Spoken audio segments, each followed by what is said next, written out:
Assalomu alaykum hurmatli tadbirkorlar. Mana xabarlar bor. Bizni Agrobank axborot filiali tomonidan har oyda tadbirkorlarga uchrashuv bo'lib o'tadi.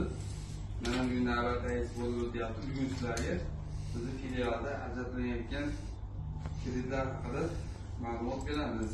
Hozirda bizda biznesga birinchi qadam, biznesga ko'mak, mahalla loyihasi hamda sonraki insoniy qaror bo'yicha kreditlarni ajratilayapti.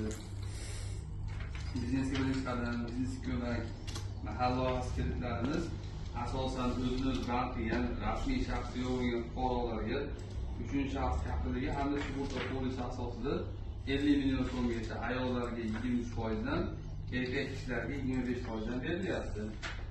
Agar tadbirkorligini boshlagan, uni yana ham kengaytirmoqchi bo'lib, filiallarni ko'paytirmoqchi bo'lganlarga 100 million so'mgacha garovsiz sonraki insoniy qaror bo'yicha kreditlarimiz mavjud. Bunda kredit foizlari asosan hudud toifasidan kelib chiqib belgilanadi. Bizni Paxtavod tumani 4-toifa og'ir hudud bo'lganligi uchun ayollarga 18% dan, erkaklarga 20% dan ajratilyapti. Agar tadbirkorlik boshlamoqchi bo'lib, kredit olmoqchi bo'lsanglar, bemalol hujjat topshiringlar mumkin. Savollar bo'lsa, ma'lumot berishinglar mumkin. Savollar bo'lsa,